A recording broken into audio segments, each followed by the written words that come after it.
Well, good day, my friends. Hope you all have a blessed day, evening, night, wherever you are. And may the blessing of the Almighty keep you safe. Today, I'm going to talk about two countries.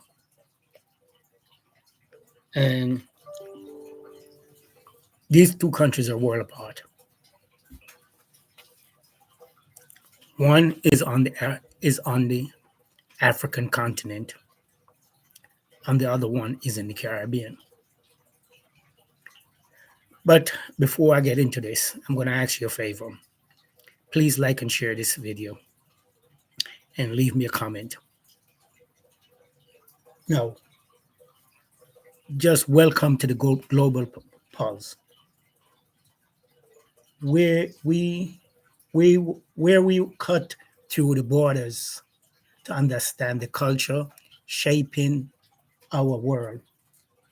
In I'm your host, and my name is Neville Philpotts. And today we're going to dive into two countries that punch way above their weight in the global personality, and that's Jamaica and Nigeria. Small in size, maybe, but when it comes to influence, confidence, and raw charisma, they are giant. Let's unpack this. You know,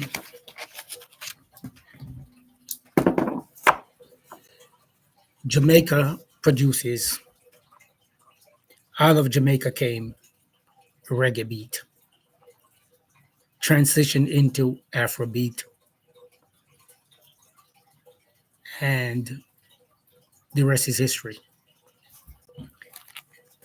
Reggae is one of the most popular music worldwide today. It was born in Jamaica. Afrobeat, again, came out of Nigeria. And like they said, the rest is history.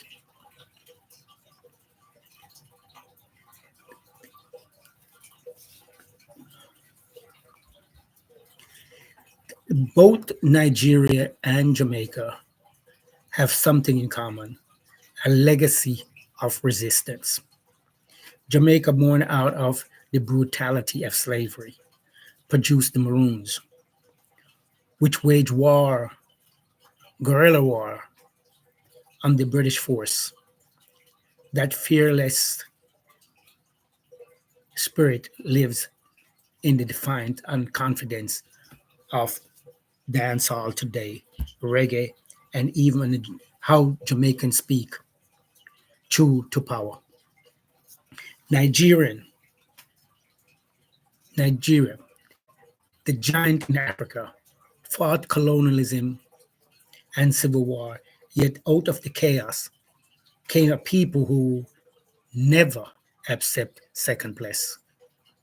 The boldness of Lagos, Yoruba, Igbo, Hausa, the tradition that all shape a national character that refuse to stay quiet. Now, let's be real. These two countries have export cultures with a swag. Let's be real. When you think of a swag, you think of a Jamaican musician and a Nigerian entertainer. Jamaica gave the world Bob Marley, Usain Bolt, Marcus Garvey, all symbols of strength. Jamaican accent, one of the most recognizable and imitated on this planet. A small country like Jamaica, and I can contest to this. I think I talked about this in one of my podcasts. I lived in the States eastern part of the United States, where there's a lot of Jamaicans. And I work for a company part time, which I do get to travel. So I was sent to eastern part of Maryland, which is Ocean City, in that area. One day I was driving around trying to find some food, and I saw a Jamaican flag, picture of a Jamaican flag painted in a restaurant. So I said, wow, I'm going here and get some Jamaican food. When I went in, to my surprise, the people there were not Jamaicans. They were trying to convince me that they were Jamaican. But me being a Jamaican myself, I know they weren't. There was a little phrases they say, little things they say, and how they talk about it. You know, oh, and I asked if they have rice and peas. They're telling me they have peas and rice. So, but what gets me was they say they have jerk chicken. And they convinced me this jerk chicken was the best. It is, well, they didn't convince me, they were trying to say it's just like they made it in Jamaica. I said, wow. So I said, all right, let me try the jerk chicken. So the lady opened up the glass thing and take out a piece of chicken. So I'm saying, this chicken here looks like it's been not grilled or partially grilled. So anyway, she went around the back. A couple minutes later, she came back. So I said to her, I would like to see the food before I pay for it, because I'm not going to pay for something I don't want. So she opened the box up. So I took the fork and stuck in the chicken and hold it up. On the bottom side of it, it was pale pink. And I won't tell you what was dropping out of it. So I said, this is not jerk chicken. They went on and went on. This is jerk chicken, and I don't know what I'm talking about. And I've never been to Jamaica, and carried on. So being a Jamaican in me, I said, what the rascal to not talk about. So I guess they realized that I'm a Jamaican. But that's just the story to let you know that so many people tried to intimidate, not intimidate, but imitate Jamaican and Jamaican accents. And I guess a lot of Nigerians will tell you the same thing. You know, Jamaica, we produced reggae. Reggae music is probably one of the most recognized music around the world. It's performed by every culture. Now, on the flip side of that, Nigeria has Nollywood, is one of the biggest film industry in the world today. Afrobeats dominate global music chart. People like Burna Boy, Twiggy, Savage, they all they don't ask for permission to shine. Nigerian has confidence. It's infectious, and it's not manufactured. It's rooted in pride and culture. Yes, my people. This is how I can proudly say we have African descendants, and we Africans look at ourselves. If you go back and look at again, two of the most outspoken African people are Nigerians and Jamaicans. It's not just about those at home, the Jamaicans and the Nigerians in diaspora, brings that energy wherever you go. From Jamaican community in London, New York, Toronto, Nigerians dominate tech, finance, academies in the US, UK, and beyond. They carry a larger than life present with them. Ask any room who's the loudest, proudest, and most expressive. 9 out of 10 times, they're going to say it's either a Jamaican or a Nigerian. So, again, as I'm wrapping up, I'm going to ask you one more time, please. If you could like and share this video, help me with my channel, help me to grow my channel. And, send me comments. Tell me things that you want me to talk about in the Jamaican culture or whatever in the African culture. I am now trying to get deeper and deeper in the African culture. And one day I'll talk to you about some of the people who influenced me and got me interested in the African culture. Just to drop something, Jamaican musician just passed away a couple of days ago. Juna Biles. Juna Biles came out when I was in my early teens. He came out with a song that really left an impression on me. I go beat down Babylon. I was just in high school. And the lyrics left a huge impression on me. Then, a couple months after that song was released, I moved to not by choice, but my mom, who was living here in the US, had filed for us, and my younger brother, and took us to the States. But that beat, that the lyrics in that words kept me going.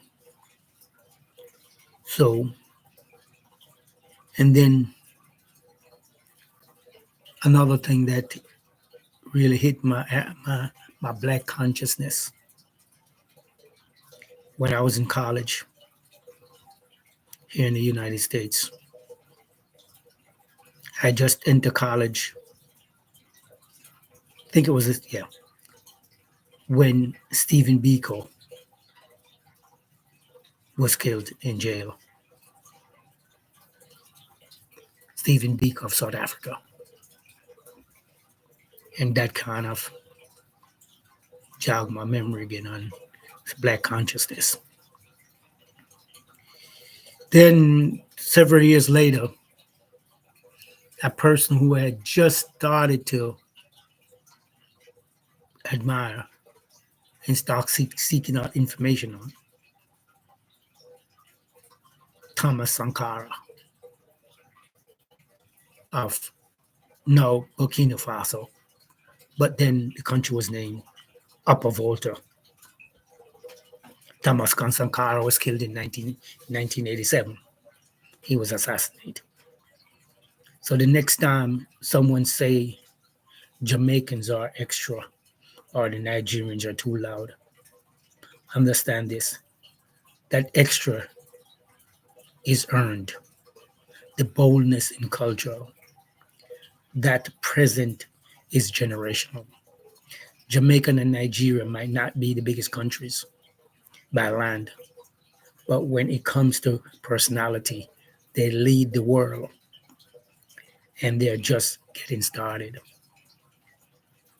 And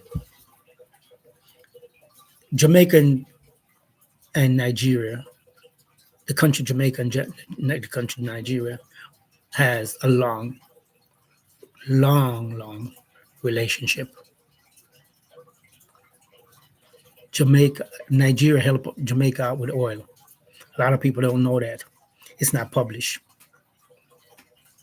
But we did have a contract. Well, we did get oil basically free from Nigeria. We had to pay to extract it in, but we could sell it on the world market, whatever we get, price we get. That's one of the gifts Nigeria gave to Jamaica. So we do have some kind of relationship. Um, you know, I'll say this about Nigeria and Jamaica is not to belittle those other countries, those other black countries. But I guess when you think of it,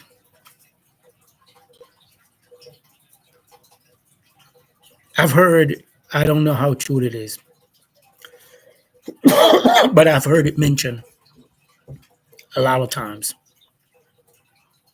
that the slaves that were brought to Jamaica were from West Africa. Um, Around Ghana at the time. Yeah, at the time there was no there was no Ghana. It was a Nigeria, Niger, Burkina Faso. All that was just was just one territory. I think it was known as the Ghanaian kingdom then. So I heard that most of the slaves that went to Jamaica were from West Africa and closer to the Nigerian area. And I can see why. Because we both have strong personalities and we both don't take crap from anyone. So I can see that maybe some truth is in that most of the slaves that came to Jamaica were from the Nigerian area. And I can see because of the rebelness in us. Um, just a footnote. It is said that the person who started the revolution, the Black Uprising in Haiti, was a slave who were taken from Jamaica because I guess the slave masters weren't able to control him. Take him to Haiti. And then he went to Haiti and decided he wasn't going to work as a slave either. I heard he became a preacher in the day, and at night he became a revolutionist, burning down the plantations in Haiti, the white plantations. So Jamaica and Haiti has some connection there. And I imagine a lot of those slaves that went to Haiti came from West Africa too. But for now, I'm going to sign off and I'm going to say thank you for listening. Thank you for watching and have a blessed day. And again, before I go, please like my channel, share my channel, and by all means, leave me a comment. Help me to grow this channel. Thank you again. God bless and one love. Peace.